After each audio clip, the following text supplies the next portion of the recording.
Merci de rester avec nous sur le chemin vers la maturité. Sur ce plateau, nous sommes convaincus qu'en écoutant et en lisant chaque jour la parole de Dieu, nous serons transformés à son image, grandir tel qu'il veut, être tel qu'il veut. Ici, notre grande mission est de vous faire découvrir les contenus des livres chrétiens. Actuellement, nous sommes en train de découvrir les contenus de l'ouvrage La vie chrétienne normale, écrit par Watchmani. Ce livre a été sélectionné pour vous par Dr Jonathan Batso et évangéliste Léo Siahava. La lecture de Grâce Mouissa. Nous sommes au 13e chapitre, le chemin du progrès, porter la croix. À plusieurs reprises, dans le chapitre précédent, nous avons effleuré la question du service pour le Seigneur. Puisque nous allons maintenant examiner la solution que Dieu a donnée au problème que constitue pour l'homme la vie de l'âme, il sera bon d'aborder ces problèmes en considérant avant tout les principes qui gouvernent un tel service. Dieu a fixé des principes bien définis qui régissent notre travail pour lui, et desquels ne peuvent dévier aucun de ceux qui veulent le servir. La base de notre salut, nous le savons, c'est la mort et la résurrection du Seigneur. Et les conditions de notre service ne sont pas moins précises. De même que la mort et la résurrection du Seigneur sont la base sur laquelle nous sommes acceptés par Dieu. De même, le principe de la mort et de la résurrection est la base de notre vie et de notre service pour lui.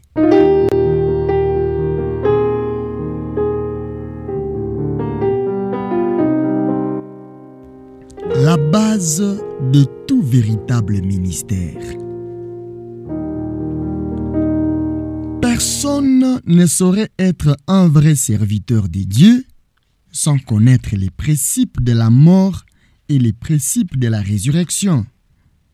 Le Seigneur Jésus lui-même a servi sur cette base. Nous trouvons dans les chapitres 3 de Matthieu qu'avant de commencer son ministère public, notre Seigneur fut baptisé. Il passa par les eaux du baptême, non parce qu'il y avait en lui quelques péchés, quelque chose qui devait être purifié. Non, nous connaissons la signification du baptême. C'est un symbole de la mort et de la résurrection. Le ministère du Seigneur ne commença pas avant qu'il fût sur cette base. Après qu'il eut été baptisé et qu'il se fut placé volontairement dans cette position de mort et de résurrection, le Saint-Esprit descendit sur lui et il commença son ministère. Quel est l'enseignement que nous devons tirer de cela? Notre Seigneur était un homme sans péché. Nul autre que lui n'a foulé cette terre sans connaître le péché. Et cependant, comme il était homme, il avait une personnalité distincte de celle de son Père. Quand nous touchons à la personne de notre Seigneur, il nous fait le faire avec une sainte prudence. Mais souvenons-nous de ses propres paroles. Je ne cherche pas ma volonté, mais la volonté de celui qui m'a envoyé. Jean, chapitre 5, verset 30. Que signifie cela? Cela ne signifie certainement pas que le Seigneur n'avait pas de volonté propre. Il avait une volonté comme le montrent ses propres paroles. En tant que fils de l'homme, il avait une volonté, mais il ne lui obéissait pas. Il était venu pour faire la volonté du Père. C'est là le point important. Ce qui en lui les rendait différents du Père, c'était l'âme humaine qu'il avait acceptée lorsqu'il était devenu semblable aux hommes. Philippiens 2, le verset 7. En sa qualité d'homme parfait, notre Seigneur avait une âme et naturellement un corps comme vous et moi. Nous avons une âme et un corps, et il lui était possible d'agir par son âme, c'est-à-dire par lui-même. Nous nous souvenons que, aussitôt après le baptême du Seigneur et avant que ce ministère eût commencé, Satan vint les tenter. Il lui proposa de satisfaire ses besoins essentiels, changea de pierre en pain, de faire reconnaître immédiatement son ministère en apparaissant miraculeusement dans le parvis du temple, de prendre sans délai la domination du monde qui lui est destiné, et cependant, nous sommes enclins à nous étonner de ce que l'ennemi ait cherché à les tenter à faire des choses si étranges. Il aurait pu, nous semble-t-il, le pousser à pécher d'une manière plus grossière. Mais il ne le fit pas. Il était plus avisé. Il dit seulement, « Si tu es le Fils de Dieu, ordonne que ces pierres deviennent du pain. » Que signifie cela? Ce qui était impliqué dans ces paroles, c'était, « Si tu es le Fils de Dieu, tu dois faire quelque chose pour le prouver. » Tu es en présence des défis. Plusieurs soulèveront certainement la question au sujet de ce que tu prétends être. Est-ce vrai ou non? Pourquoi ne pas établir cela définitivement en te révélant par tes preuves? Le but subtil de Satan était d'amener le Seigneur à agir par lui-même, c'est-à-dire par son âme. Et par l'attitude qu'il prit, le Seigneur Jésus répudia absolument toute action de cette nature. En Adam, l'homme avait agi par lui-même, indépendamment de Dieu. Ce fut là toute la tragédie du jardin. Maintenant, dans une situation semblable, le Fils de l'homme se place sur une autre base. Il définira plus tard son attitude comme le principe fondamental de sa vie. Le Fils ne peut rien faire de lui-même. Jean 5, verset 19. La préposition « de » est particulièrement expressive en grec comme venant de lui-même. Ce refus total d'une vie dominée par l'âme devait gouverner tout son ministère. Nous pouvons dire avec assurance que toute l'œuvre accomplie par le Seigneur Jésus sur la terre, avant sa mort sur la croix, l'a été sur la base de ces principes de mort et de résurrection, alors même que l'événement historique du calvaire était encore à venir. Tout ce qu'il fit, il le fit sur cette base. Mais, s'il en est ainsi, si le Fils de l'homme, afin d'accomplir son œuvre, a dû passer par la mort et la résurrection, en Saint Paul y a précipe, pourrait-il en être autrement pour nous? Assurément, aucun serviteur de Dieu ne saurait le servir sans connaître lui-même l'action de ses principes dans sa vie. Le Seigneur a montré cela très clairement à ses disciples avant de les quitter. Il était mort et il était ressuscité. Et il leur dit d'attendre à Jérusalem que l'Esprit descendit sur eux. Quelle est donc cette puissance du Saint-Esprit, cette puissance d'A-O, de laquelle il leur parlait? Ce n'est rien d'autre que la conséquence de sa mort, de sa résurrection et de son ascension. Pour employer une autre image, le Saint-Esprit est le vase dans lequel sont déposées toutes les valeurs de la mort, de la résurrection et de l'élévation du Seigneur, afin qu'elles puissent nous être transmises. C'est lui qui contient ces valeurs et qui en fait part aux hommes. C'est là la raison pour laquelle le Saint-Esprit ne pouvait pas être donné avant que le Seigneur ait été glorifié. Alors seulement, il pouvait descendre sur les hommes et les femmes afin qu'ils soient ses témoins. Si nous regardons dans l'Ancien Testament, nous y trouvons le même principe. J'aimerais vous rappeler un passage bien connu dans le chapitre 17 de Nombre. Le ministère d'Aaron avait été contesté. Une question s'était posée parmi le peuple. Aaron avait-il réellement été choisi par Dieu? Il régnait une certaine méfiance et le disait en fait. Nous ne savons pas si cet homme a vraiment été désigné par Dieu ou non. Dieu voulut alors prouver qui était son serviteur et qui ne l'était pas. Comment les fit-il? 12 bâtons morts, portant chacun un nom, furent déposés devant l'Éternel, dans les sanctuaires, en face de l'arche de témoignage, et ils y restèrent pendant une nuit. Et le matin, l'Éternel indiqua le serviteur de son choix, par les bâtons qui avaient bourgeonné, fleuri et porté du fruit. Nous connaissons tous la signification de cette expérience. Le bâton couvert de bourgeons parle de résurrection. Ce sont la mort et la résurrection qui marquent le ministère reconnu par Dieu. Sans cela, nous n'avons aucune valeur. Le bâton d'Aaron qui a bourgeonné prouve qu'il est sur la vraie base et Dieu reconnaîtra comme ses serviteurs ceux-là seuls qui, ayant passé par la mort, sont sur une base de résurrection. Nous avons vu que la mort du Seigneur agit de différentes manières et qu'elle a plusieurs aspects. Nous savons comment elle agit. En ce qui concerne le pardon de nos péchés, nous savons tous que notre pardon est fondé sur le sang versé et que sans effusion de sang, il n'y a pas de rémission. Ensuite, nous sommes allés plus loin et dans Romains 6, nous avons vu comment la mort agit pour détruire la puissance du péché. Nous avons appris que notre vieil homme a été crucifié afin que nous ne soyons plus asservis au péché. Et nous avons rendu grâce au Seigneur de ce que, là aussi, sa mort a agi pour notre délivrance. Ensuite, s'est posé le problème de notre volonté propre et le besoin de consécration s'est fait sentir.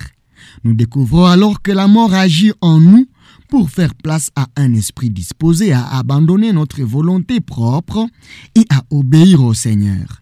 Cela constitue un point de départ pour notre service, mais ne touche pas encore au cœur de la question. Il peut encore subsister en nous un manque de connaissance de ce que signifie l'âme. C'est alors qu'une autre phase nous est présentée dans Romains 7, où se trouve le problème de la sainteté de la vie. Une sainteté personnelle et vivante. Nous y trouvons un véritable homme de Dieu qui, cherchant par sa justice à plaire à Dieu, se place sous la loi et la loi lui révèle ce qu'il est. Il essaye de plaire à Dieu par ses propres forces et la croix doit l'amener au point où il s'écrie « Je ne puis pas satisfaire Dieu par mes propres forces. Je ne puis que me confier au Saint-Esprit pour qu'il les réalise en moi. » Je crois que quelques-uns d'entre nous avons passé par des eaux profondes pour apprendre cette vérité et pour découvrir la valeur de la mort du Seigneur agissant aussi dans ces domaines. Mais, remarquons-le, il y a encore une grande différence entre la chair dont parle Romains 7 en relation avec la sainteté de la vie et l'action de l'énergie naturelle de la vie de l'âme dans le service du Seigneur.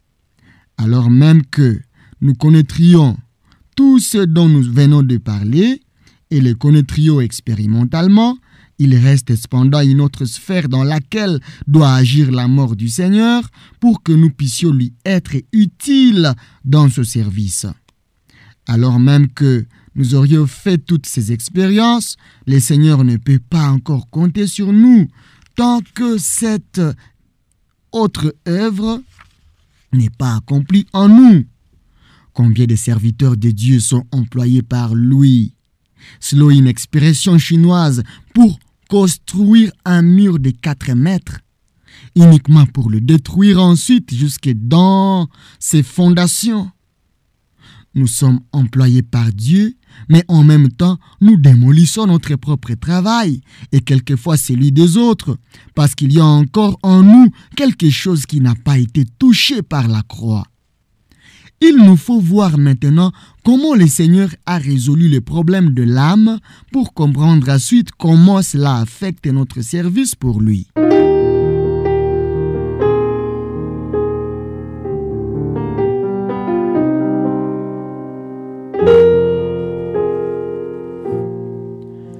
L'œuvre subjective de la croix. Il nous faut maintenant garder devant nous 4 passages des évangiles. Ce sont: ne pensez pas que je sois venu apporter la paix sur la terre. Je suis venu apporter non la paix, mais l'épée.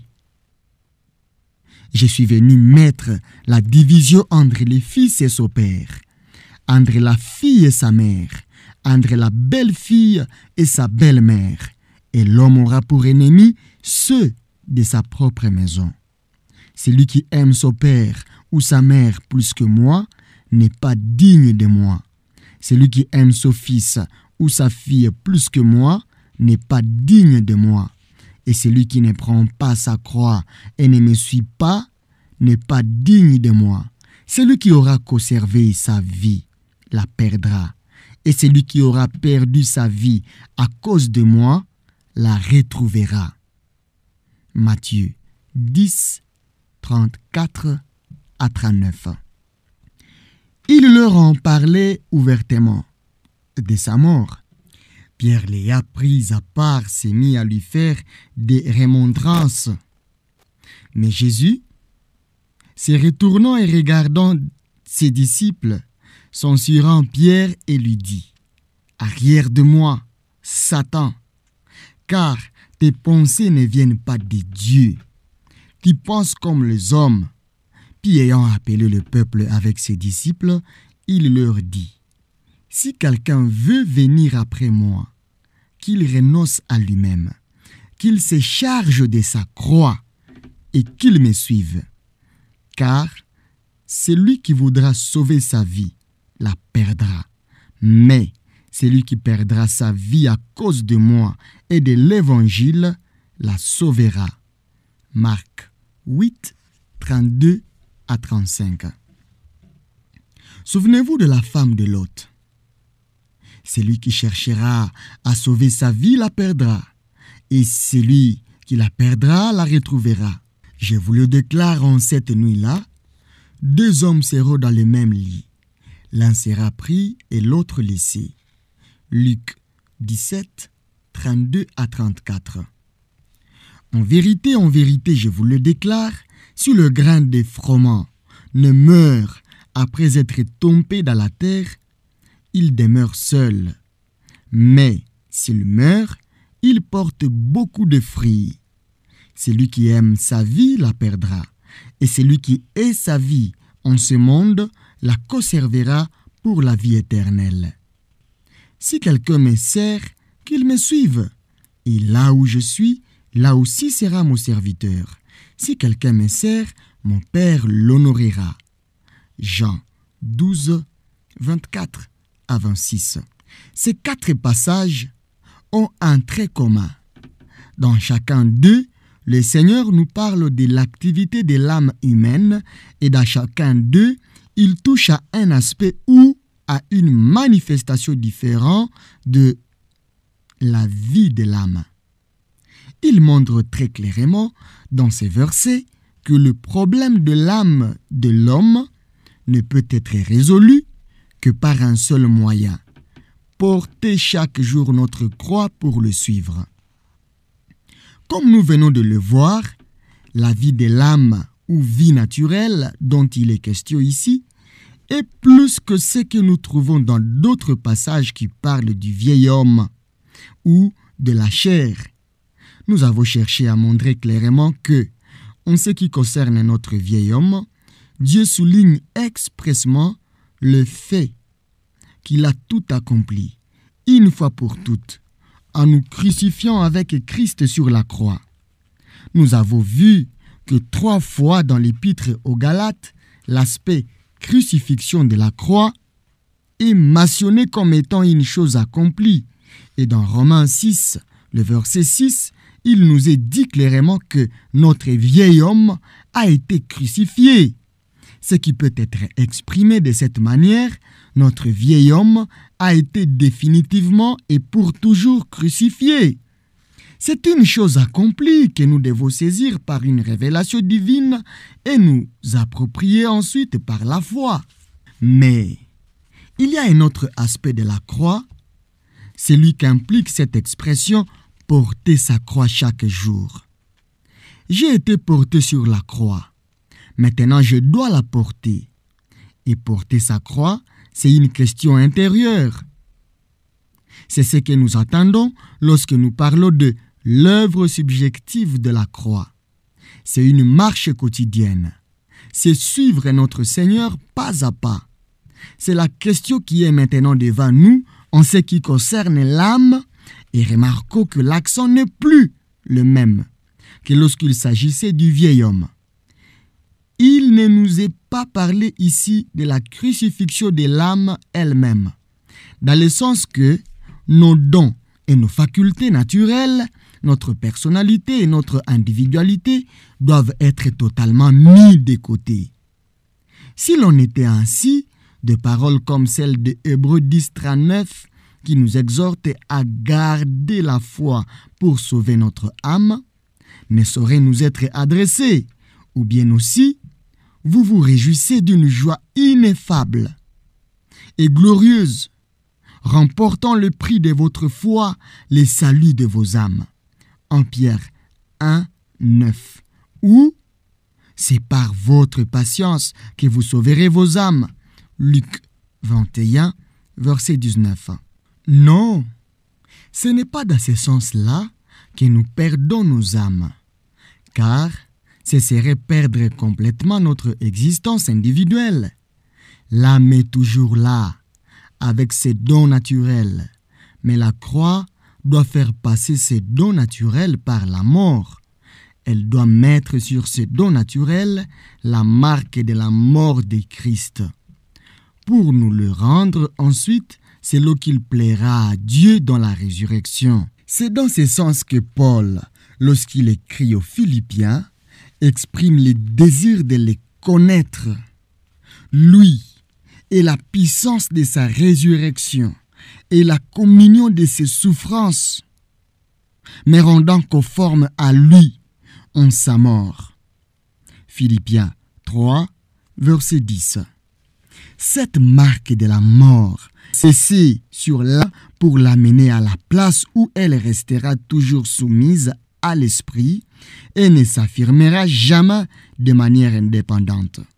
Seule la croix, agissant ainsi, appuie d'un homme de l'envergure de Paul, avec les ressources naturelles auxquelles il fait allusion dans Philippiens 3, faire quelqu'un qui se méfie à un tel point de sa propre force qu'il peut écrire aux Corinthiens « Je n'ai pas jugé que j'ai dû se savoir parmi vous autre chose que Jésus-Christ, et Jésus-Christ est crucifié. Auprès de vous, j'ai été faible, craintif, tout tremblant.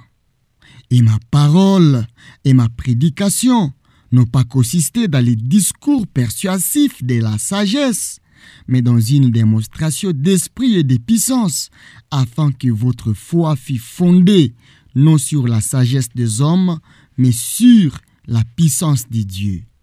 1 Corinthiens 2, 2-3. L'âme est le siège des sentiments, et nous savons quelle influence ils ont sur nos décisions et nos actions. Il n'y a rien de délibérément mauvais en eux.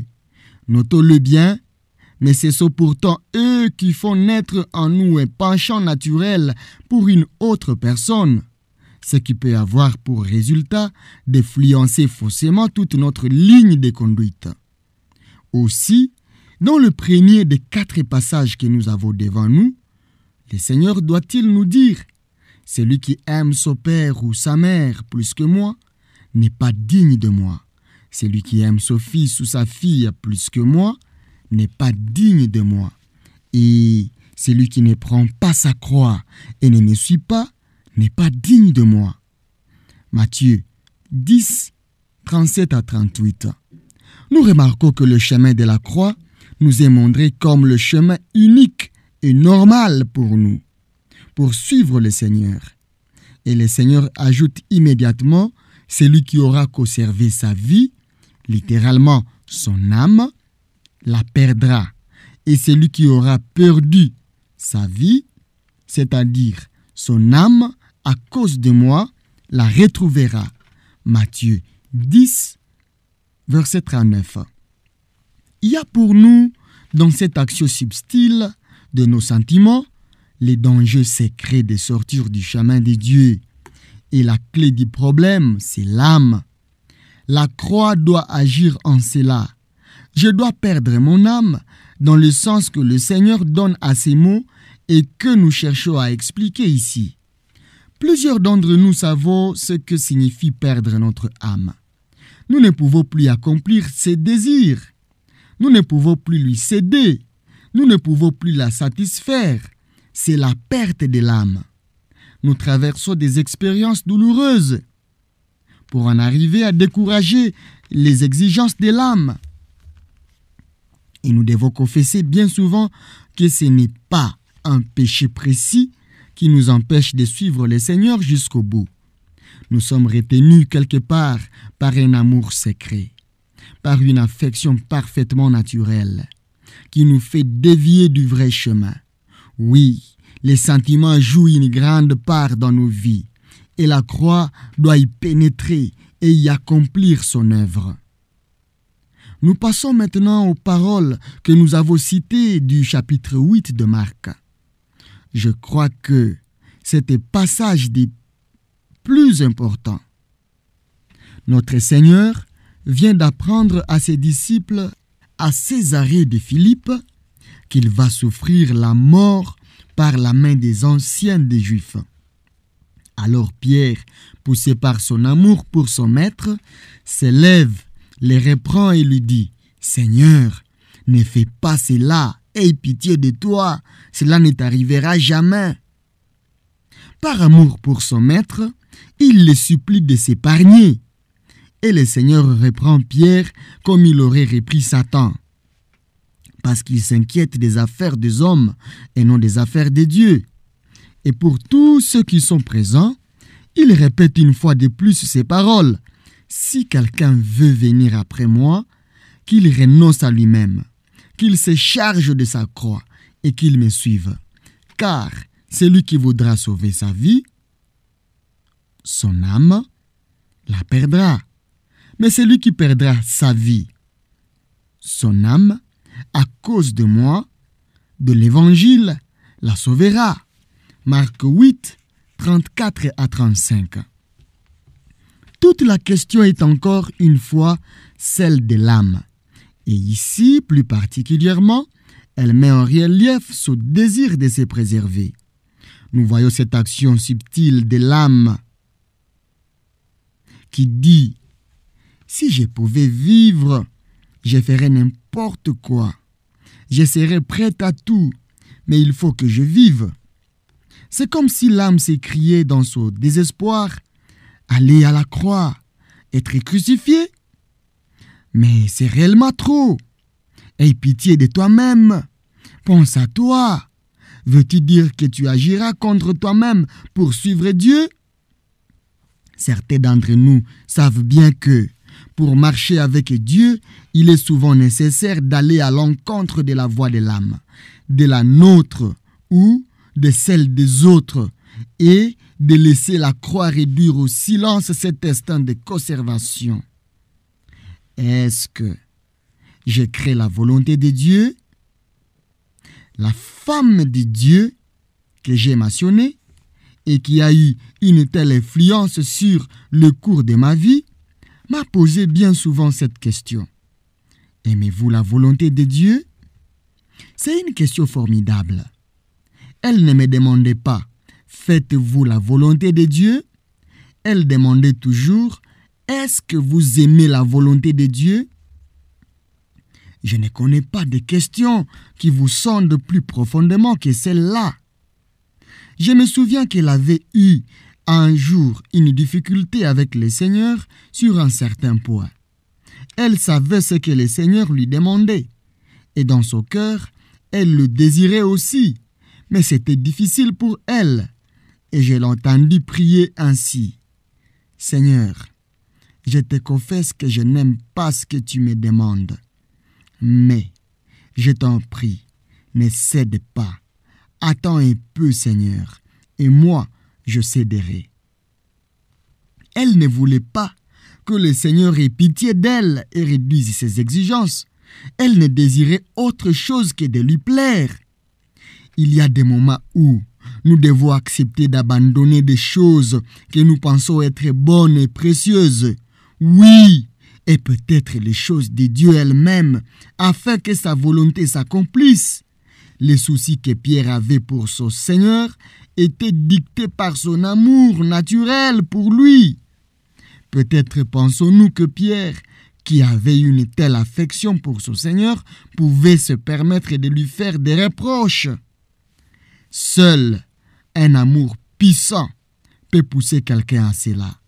Oui, mais quand l'esprit est pur, libre de ces mélanges des sentiments de l'âme, nous ne tomberons pas dans l'erreur de Pierre. Nous connaîtrons la volonté de Dieu et nous trouverons que c'est en elle seule que peut se réjouir notre cœur. Nous ne verserons même plus une larme par sympathie pour la chair. Oui, la croix pénètre profondément et nous voyons aussi ici, une fois de plus, combien son action doit être réelle à l'égard de l'âme. Le Seigneur parle encore du problème de l'âme au chapitre 17 de Luc. Cette fois-ci, en relation avec son retour, il parle du jour où le Fils de l'homme sera manifesté. Et il fait un parallèle entre ce jour et le jour où Lot sortit de Sodome. Versets 29 et 30. Un peu plus loin, il parle de l'enlèvement par ces paroles 2 fois répétées, l'un sera pris et l'autre laissé. Versets 34 et 35. Mais, entre sa référence à l'appel adressé à Lot à sortir de Sodome et cette allusion à l'enlèvement, le Seigneur prononce ces paroles remarquables. En ces jours-là, que celui qui sera sur le toit et qui aura ses effets dans la maison ne descende pas pour les emporter. De même que celui qui sera au champ ne revienne point sur ses pas. Souvenez-vous de la femme de Lot. Pourquoi? Parce que celui qui cherchera à sauver sa vie ou son âme la perdra, et celui qui la perdra la sauvera. Verset 33. Si je ne me trompe, ce passage est le seul dans le Nouveau Testament qui nous parle de notre réponse à l'appel de l'enlèvement. Nous avons peut-être pensé que lorsque le Fils de l'homme viendra, nous serons enlevés automatiquement, pour ainsi dire, parce que nous avons lu dans 1 Corinthiens 15, 51 à 52, tous nous serons changés en un instant, en un clin d'œil, au son de la dernière trompette. Or, de quelque manière que nous nous y prenions pour concilier ces 2 passages, celui de Luc devrait nous arrêter et nous faire réfléchir, car il souligne avec force le fait que l'un sera pris et l'autre laissé. Il s'agit de la réaction que nous aurons lorsque viendra l'appel au départ. Et c'est sur ce point que nous sommes exhortés de manière si pressante à être prêts. Voyez Matthieu 24, verset 12. Veillez donc, car vous ne savez pas à quelle heure votre Seigneur doit venir. Il y a certainement une raison à cela. Il est clair que cet appel ne produira pas en nous à la dernière minute un changement miraculeux, sans aucun rapport avec notre marche avec le Seigneur. Non, à ce moment-là, nous découvrirons quel est le véritable trésor de notre cœur. Si c'est le Seigneur lui-même, nous ne regarderons pas en arrière. Un regard jeté en arrière décidera de tout. Il est si facile de s'attacher au don de Dieu plus qu'au donateur. Et j'ajouterai même à l'œuvre de Dieu qu'à Dieu lui-même. Laissez-moi citer un exemple. En ce moment, je suis en train d'écrire un livre. J'ai terminé les 8 premiers chapitres et il m'en reste un 9e à écrire au sujet duquel je suis devant le Seigneur avec un réel fardeau. Mais si l'appel monte plus haut, venait à retentir et que ma réaction fut « Et mon livre ?» je pourrais recevoir cette réponse « Très bien, reste en bas et termine-le. » Cette chose précieuse que nous faisons ici-bas dans la maison pourrait être suffisante pour nous retenir sur terre, comme un clou qui nous retient à la terre. C'est toujours cette question pour nous, de vivre par notre âme ou dans l'esprit.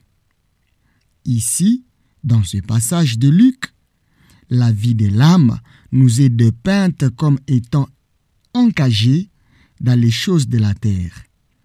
Et remarquons-le, des choses qui ne sont pas coupables. Le Seigneur mentionne simplement toutes ces activités parfaitement légitimes. Se marier, planter, manger, vendre, dans lesquelles il n'y a rien d'essentiellement mauvais. Mais c'est le fait d'en être préoccupé au point d'y attacher notre cœur qui est suffisant pour nous retenir en bas. Le moyen d'échapper à ces dangers, c'est de perdre son âme.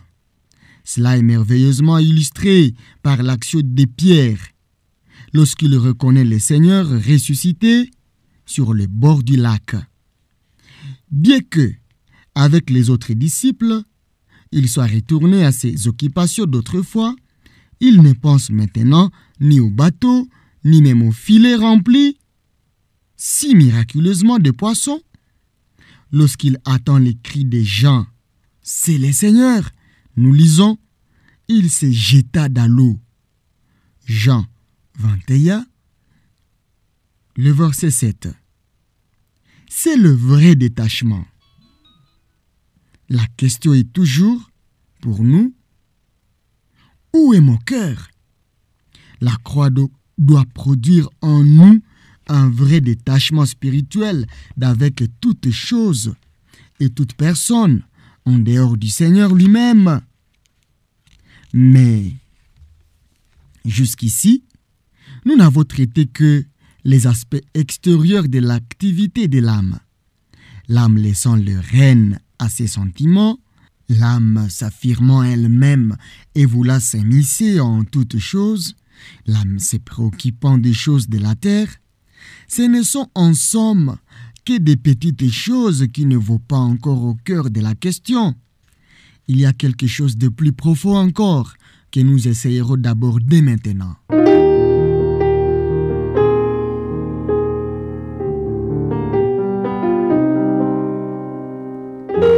La croix et beaucoup de fruits. Lisons encore Jean chapitre 12, 24 à 25. En vérité, je vous le déclare, si le grain de froment ne meurt après être tombé dans la terre, il demeure seul. Mais s'il meurt, il porte beaucoup de fruits. Celui qui aime sa vie, son âme, la perdra. Et celui qui hait sa vie, son âme, dans ce monde, la conservera pour la vie éternelle. Nous avons ici l'œuvre intérieure de la croix dont nous avons déjà parlé. La perte de notre âme. Elle est liée et comparée à l'aspect de la mort du Seigneur Jésus lui-même, que nous avons déjà vu dans le symbole du grain de blé, c'est-à-dire sa mort en vue de l'accroissement.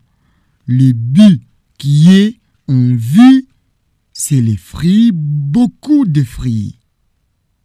Il est le grain de froment en qui est la vie, mais il demeure seul. Il a le pouvoir de donner sa vie à d'autres, mais pour cela, il doit descendre dans la mort. Nous connaissons le chemin suivi par le Seigneur Jésus. Il est entré dans la mort, et comme nous l'avons déjà vu, sa vie apparaît dans beaucoup d'autres vies. Le Fils est mort, et il est ressuscité comme le premier-né de beaucoup de fils. Il a abandonné sa vie, afin que nous puissions la recevoir. C'est ici qu'il nous montre clairement la valeur de notre conformité à sa mort, qui signifie perdre notre propre vie naturelle, notre âme, pour devenir ceux qui donnent la vie et qui partagent avec les autres la vie nouvelle de Dieu qui est en nous. C'est là le secret du ministère, le chemin du véritable fruit pour Dieu. Comme le dit Paul, nous qui vivons, nous sommes sans cesse livrés à la mort à cause de Jésus, afin que la vie de Jésus soit aussi manifestée dans notre chair mortelle, de telle sorte que la mort agit en nous et la vie en vous. 2 Corinthiens 4, 11 à 12. Nous arrivons au cœur du problème. Il y a en nous une vie nouvelle. Si nous avons reçu Christ, nous avons tous ces biens précieux, ces trésors dans le vase. Que le Seigneur soit loué pour la réalité de sa vie en nous. Mais pourquoi cette vie a-t-elle une si faible expression? Pourquoi cette expérience? Il demeure seul. Pourquoi cette vie ne déborde-t-elle pas pour se communiquer à d'autres? Pourquoi est-elle si peu apparente, même dans nos propres vies? La raison pour laquelle il y a si peu de signes de cette vie, alors qu'elle est en nous, c'est que notre âme enveloppe et limite cette vie, comme la balle enveloppe le grain de froment, de sorte qu'elle ne peut se manifester. Nous vivons dans l'âme. Nous travaillons et servons avec nos propres forces naturelles. Nous ne vivons pas de Dieu. C'est l'âme qui empêche l'éclosion de la vie. Perdons-la sur le chemin de la plénitude.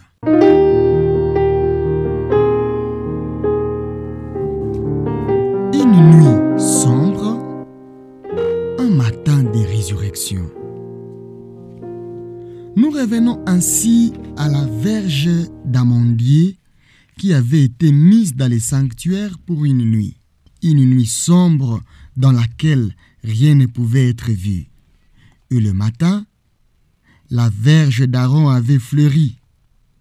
Nous avons là l'image de la mort et de la résurrection, de la vie livrée et de la vie retrouvée.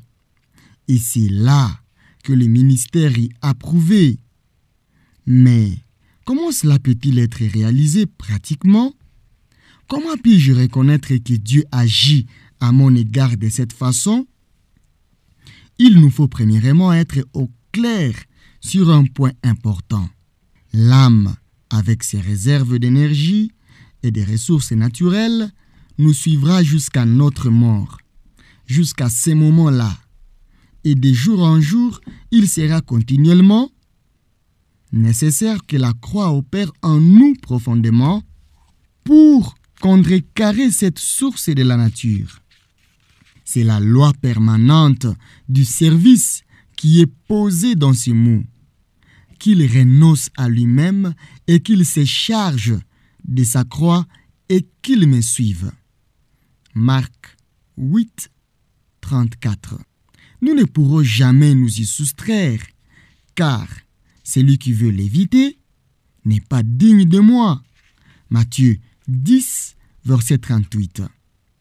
Il ne peut être mon disciple. Luc 14, verset 27. La mort et la résurrection doivent être le principe qui agit constamment dans nos vies pour que nous perdions notre âme afin que l'esprit ait toute liberté. Il nous faudra peut-être traverser une crise qui transformera notre vie entière et notre service pour Dieu.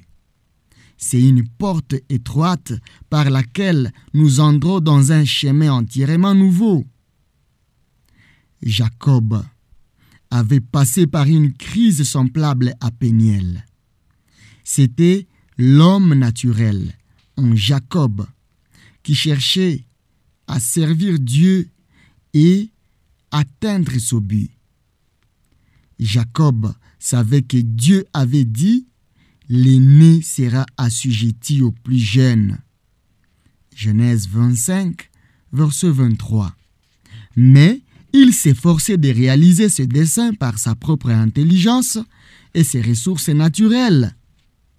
Dieu dut paralyser cette force de la nature en lui. Et il le fit lorsqu'il toucha l'articulation de sa hache. Jacob ensuite continua à marcher, mais il resta boiteux. Il était devenu un Jacob différent, ce qu'implique le changement de son nom. Il avait gardé ses jambes et pouvait s'en servir, mais leur force avait été touchée et il souffrait de mal dont il ne devait jamais guérir entièrement. Dieu doit nous amener à une place. Je ne puis vous dire comment il le fera, mais il le fera ou par une expérience sombre et profonde, notre puissance naturelle sera touchée et fondamentalement affaiblie, de sorte que nous n'oserons plus avoir confiance en nous. Il a dû agir à l'égard de plusieurs d'entre nous d'une manière très sévère et nous faire passer par des chemins difficiles et douloureux pour nous amener là. Il arrive en fait un moment où nous n'aimons plus faire une œuvre chrétienne. Nous craignons en vérité de faire quelque chose au nom du Seigneur. Mais c'est alors que, en fait, Dieu peut commencer à se servir de nous.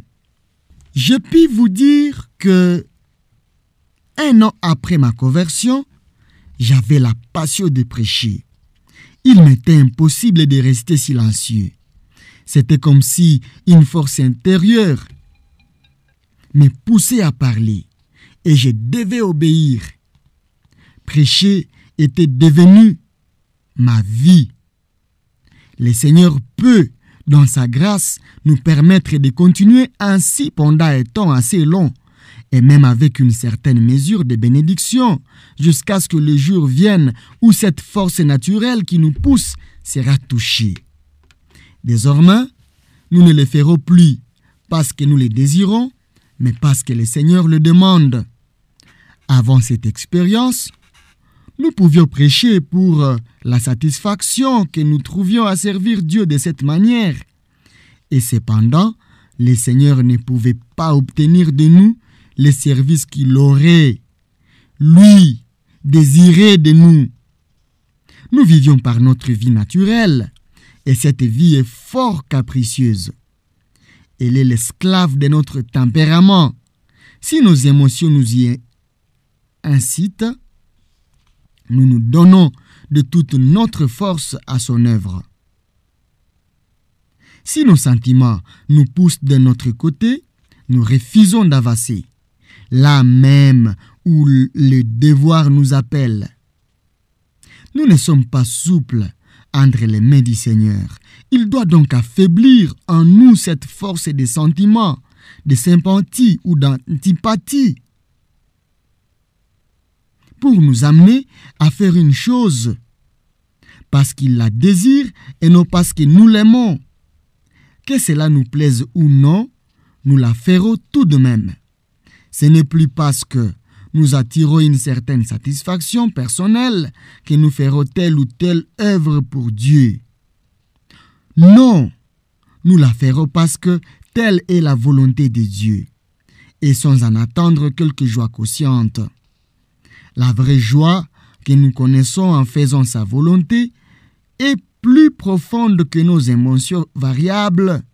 Dieu veut nous amener à la place où il n'a plus qu'à exprimer un désir pour que nous y répondions instantanément. C'est là l'esprit du serviteur. J'ai dit, mais voici, je viens avec le rouleau du livre qui est écrit pour moi. Mon Dieu, je prends plaisir à faire ta volonté et ta loi au fond de mon cœur. Psaume 40, 8 à 9. Mais un tel esprit ne viendra pas naturellement en aucun de nous.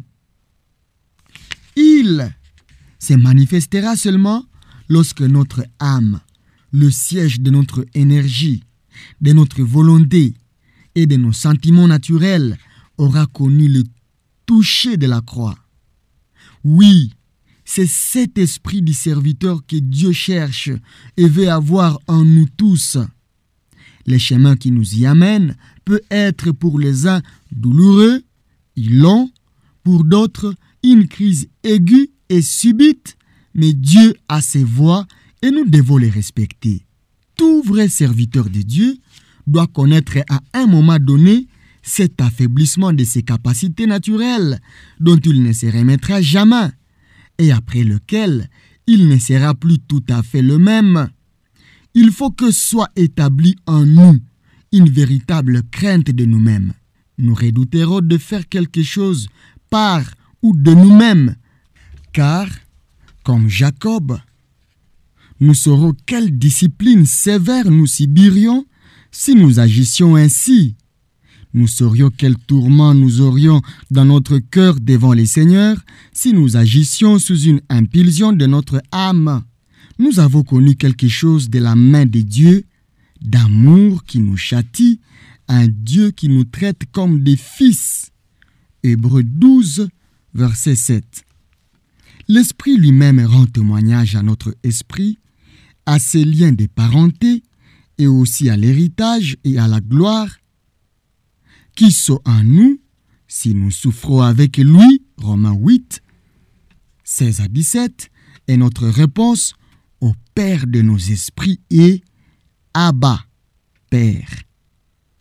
Mais quand cette expérience a réellement été vécue par nous, nous nous trouvons sur une base nouvelle que nous appelons la base des résurrections.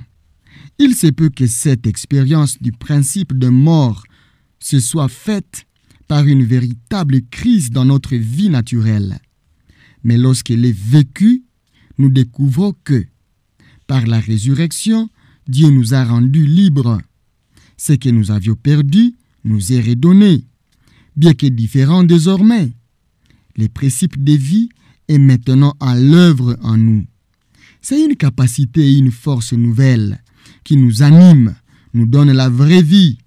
Oui, ce que nous avions perdu nous sera rendu, mais désormais sous une discipline, sous un contrôle.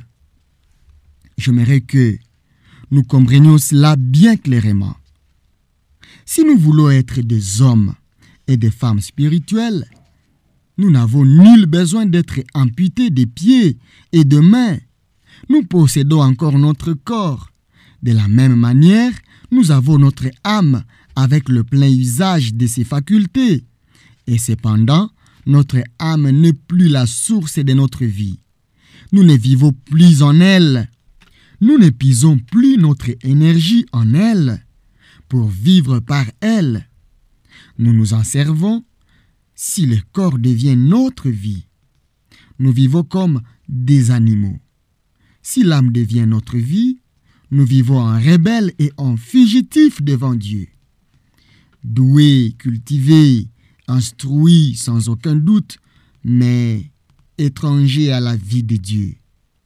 Mais lorsque nous en arrivons à vivre notre vie dans l'esprit et par l'esprit, bien que nous employions encore les facultés de notre âme comme nos forces physiques, elles sont désormais les servantes de l'esprit. Et lorsque nous en sommes là, Dieu peut réellement nous employer. Mais la grosse difficulté pour beaucoup d'entre nous, c'est cette nuit sombre. Le Seigneur, dans sa grâce, m'a mis en l'écart une fois dans ma vie, durant plusieurs mois, et m'a laissé spirituellement dans une obscurité absolue. C'était presque comme s'il m'avait abandonné, comme si plus rien ne se produisait, et comme si j'étais arrivé à la fin de tout. Et puis, peu à peu, il me rendit ce qui semblait avoir disparu. Nous avons toujours la tentation de vouloir aider Dieu en reprenant les choses en main par nous-mêmes. Mais souvenons-nous qu'il nous faut une nuit tout entière dans le sanctuaire, une nuit tout entière dans l'obscurité. L'on ne peut en hâter la fin. Dieu sait ce qu'il fait. Nous aimerions vivre la mort et la résurrection dans l'espace d'une heure. Nous reculons devant la pensée que Dieu puisse nous mettre à l'écart pour un temps si long. Nous ne pouvons pas supporter l'attente. Je ne saurais dire combien de temps il lui faudra pour chacun d'entre nous. Mais je pense qu'en principe, il est sage de dire qu'il y aura une période précise pendant laquelle il nous gardera ainsi. Il nous semble que rien n'arrive. Tout ce qui a de la valeur pour nous semble s'échapper de nos mains. Nous avons l'impression d'être devant un mur sans issue. Il nous semble que tous les autres sont bénis et employés, alors que nous sommes délaissés et oubliés. Restons tranquilles. Tout est dans les ténèbres. Mais ce n'est que pour une nuit. Il faut en réalité que ce soit une nuit tout entière. Mais elle passera. Nous trouverons ensuite que tout nous est rendu dans une résurrection glorieuse. Et la différence qu'il y a entre ce qui était auparavant et ce qui est maintenant ne saurait être mesurée. Je me trouvais un jour pour le goûter avec un jeune frère auquel le Seigneur avait parlé de cette question de notre énergie naturelle. Il me dit: quelle expérience bénie de savoir que le Seigneur nous a rencontrés et nous a touchés de cette manière fondamentale et d'avoir accepté ce contact qui nous affaiblit. Il y avait une assiette de biscuits sur la table. J'en pris un et le brisai en deux pour le manger. Puis, rajustant ensuite et soigneusement les deux morceaux, je lui dis: il paraît bien séparé. Pourtant, il ne sera plus jamais le même, n'est-ce pas? Une fois que notre propre force a été brisée, nous céderons toujours au moindre toucher de Dieu. C'est ainsi. Le Seigneur sait ce qu'il fait avec les siens. Et il ne reste aucun aspect de nos besoins auquel il n'ait répondu dans sa croix, afin que la gloire du Fils soit manifestée dans le Fils. Afin que la gloire du Fils soit manifestée dans les Fils. Ces disciples qui ont suivi ce chemin peuvent, je le crois, faire écho aux paroles de l'apôtre Paul qui pouvait dire avoir servi Dieu en mon esprit par la prédication de l'évangile de son Fils.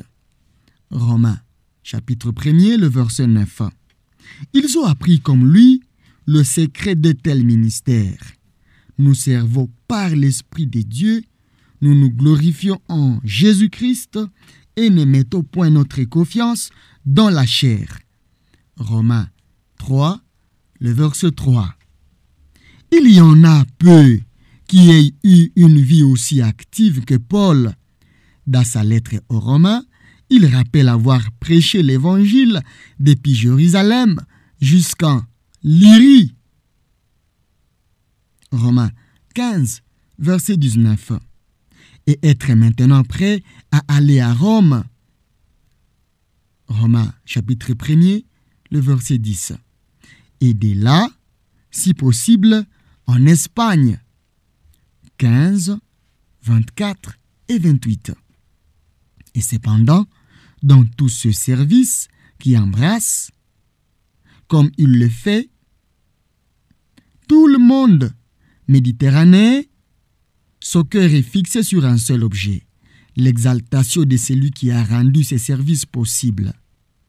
J'ai donc sujet de me glorifier en Jésus-Christ pour ce qui regarde les services de Dieu, car je ne me permettrai pas de parler des choses que Christ n'aurait pas faites par moi pour amener les païens à son obéissance par la parole et par les œuvres.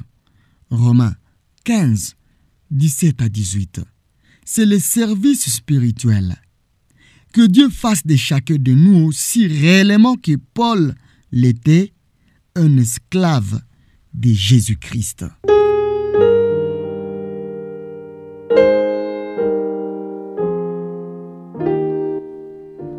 Merci d'avoir suivi cette capsule.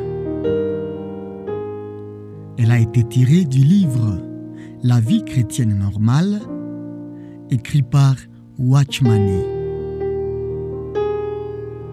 Vous êtes sur le chemin vers la maturité. Sur ce plateau, notre grande mission est de vous faire découvrir les contenus des livres chrétiens pour votre croissance spirituelle. Ici, nous sommes convaincus qu'en écoutant et en lisant chaque jour la parole de Dieu, nous serons transformés à son image, grandir tel qu'il veut, être tel qu'il veut. Merci de nous soutenir selon la direction du Saint-Esprit et de répandre ce message autour de vous. Nous avons hâte d'écouter les témoignages des vies transformées par l'écoute de l'Évangile. Grâce et shalom au Fils de Dieu.